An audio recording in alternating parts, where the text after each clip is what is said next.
naman akalain na hindi ko rin inaasahan pa. Narito tayo ngayon upang matunghayan ang nagiinit, nagbabaga at talaga namang usap-usapan at nagtitrending na latest issue ni Ate Erica. Sa pagpapatuloy ng ating istorya ay narito nga muli si Kalingap Val upang pag-usapan at upang maresolba ang problema ni Ate Erica sa pagitan ng kanyang lolo at ng mga pamilya na naiwan nila pagkatapos nilang magkaroon ng bahay at pera ng kanyang kapatid na si Sheila May. Dito nga ay patuloy pa rin sa pakikinig si Kalingap Val sa sinasabi ng tita nila Ate Erica sa kanila. Kasi matanda na po. Hindi po, panghanap buhay lang. Sige, pupuntahan kita dyan sa Iloilo. Puntahan ko si Archie Hilario. Ha? I-chat ko na lang po yung...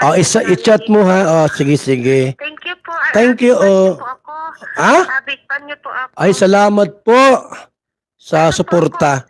59 na po. Tiguang. 59 yung asawa ko po, 65. Natiguang na pala. Bata. Akala ko 20 ka pala ang. Hirapan po. Tiguang. Jesus, tiguang naman. Sige na po ha. Matiks ako sa iyo. Sige po, salamat po Kuya Bal. Salamat po. Salamat po Kuya Bal. Salamat. Love you. Tiguang na daw po, 59. Nailami na. Nailami. Sige lang po, pagka madyan kami sa Iloilo, mapunta ka mo. Madyan kami kay Archie Hilario ay, Akala ko yung titang tumatawag. Takot yun. Ay, sus. Inggit ka laang.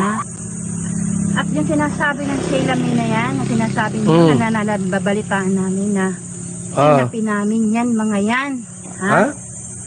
Wala kayong alam dyan sa mga yan. Wala daw alam ang lovers. Ako, kami ang nakakilala dyan, kami kasama namin yan. Alam namin ang mga likaw ng pitukan yan. Mga bata pa yan, ha? Kanino yan? Kinakalkal mo na, tita. Saan niya nakaisan? Grabing inggit nito mga kaibigan, no? Pati yung nangyari noon, way back siguro mga 15 years ago, kinalkal pa niya, yung mga bata yan, yung elementary yan, gumagapang yan sa hirap dyan. Ako nagpapakain yan. Ayan, nakita ko yan, wala lahat. Walang panty, walang damit. Ako nagbibihis dyan. Kinakalkal mo. Hindi maganda yan. Inggit ka kasi ay. Dahil yung pamangkin mo, maitsura, ikaw wala. Sa akin. Mag-graduate yan ng grade 6. Sino ang nag-intindi dyan? Grabe naman. Sinusumbatan mo yung mga pamangkin mo? Pangit na. Hindi magandang ugali yan, di ba? Yung pamangkin mo yan eh. Pamangkin ng anak ng kapatid mo. Online. Naka-live. Dito nga ay nagtataka si Kalingap Val dahil sariling tita ni Ate Erica at ni Sheila May ang naglalaglag sa kanila. Sabi nga ni Kalingap Val ay hindi ba dapat na ito pa ang maging unang kakampi nila Ate Erica, ang sarili nilang kadugo at ang sarili nilang tita? Kaya naman nagtataka si Kalingap Val kung bakit nilaglag talaga ng tita ni Ate Erica ang dalawa. Mga tao na ganoon sila. Huwag naman ganyan, tita. Hindi magandang ugali yan. Bakit ka nagkagayaan, tita? Dapat kinakampihan mo sila. Pamangkin mo yan, ay. Gaano man kasama yung pamangkin mo, dapat kampihan mo. Inggit lang yan. Sapagkat may pira sila, kalahating milyon, ikaw wala. Nagbibilang siya, sabi ng dalawang magkapatid, Ate, ang laking perang ito, ate. Kalahating milyon galing kay John A. Itago ba kanya si tita? Si tita. Ay! Nasaan si Sheila May? Si tita. Sheila May! Nasaan kayo? Nalaman ko yung kalahating bayong ng pera dyan. Nasa inyo daw yung Pero nandyan eh! Sheila May, andyan si tita. Huwag kang maingay. Marinig tayo. Baka kunin yung kwarta yung kahit baka yung 30,000 kunin yan. Tinatago nyo ay. Tuloy, nainggit. Eh may tsura yung dalawa kalingap, may tsura. Hindi sila maganda. I'm sorry to say, hindi maganda si Erika at hindi rin maganda si Sheila May. May itsura lang po. Ang maganda po si Beyonce. Si Beyonce po ang maganda. Sexy na, may laman pa. Si Erika po, payat man yun. Payat yun mga kalingap. Maliit pa, mababa pa. Putot. 4'9" ang height ni Erika ay 4'9". Di ba tita no? 4'9" ba si Erika tita? Oo daw, 4'9" yan. Tapos payat. Hindi man maganda si Erika po, walang biro. May itsura lang si Erika. Pero hindi siya maganda. Ang maganda po, ining si Beyonce. Kaya napakaswerte ni Ido. Ido! Grabe ka, dandahan mo yan. Huwag mong bibigla-biglain pagka nagkatuluyan kayo, mong pirasahin yan. Dito nga ay parang kinukumpara muli ni Kalingap Val ang ganda ni Ate Erika sa ganda ni Ate Beyonce. Talaga masasabi nga ni Kalingap Val na si Ate Beyonce ay napaka-perpekto ng mukha at napakagandang dalaga. Sabi pa nga ni Kalingap Val dahil hindi lang daw talaga panlabas ang magandang kaanyuan ni Ate Beyonce. Ito din daw ay hanggang kalooban nito. Kaya nga ang boto talaga ni Kalingap Val ay na kay Ate Beyonce.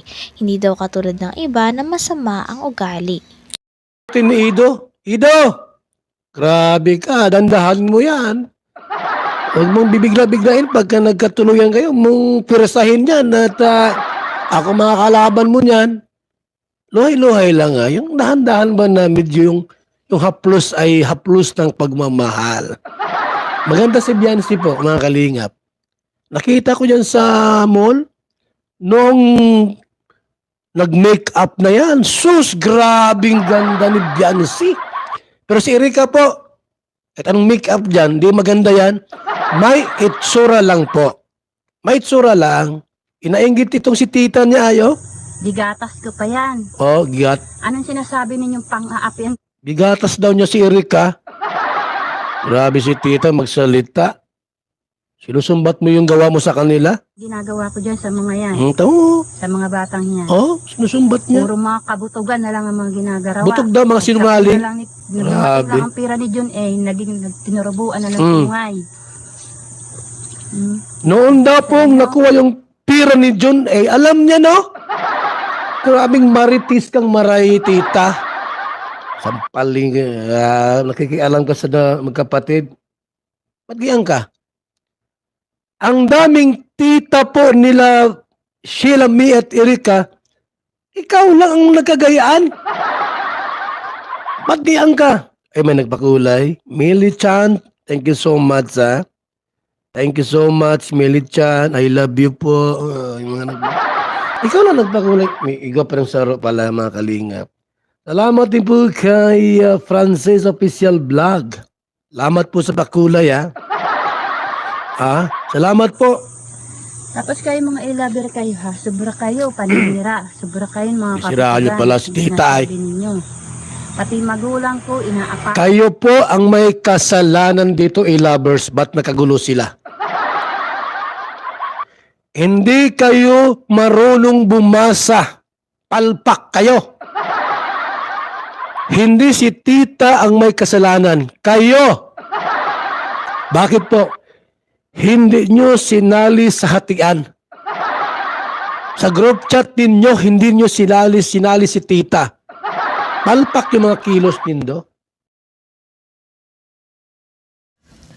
Hanggang dito na lamang muna ang ating nag-iinit, nagbabaga, pinag-uusapan at talaga ng mga nagtitrending na latest issue ni Ate Erika. Maraming salamat sa inyong panonood. Hanggang sa muli. Bye!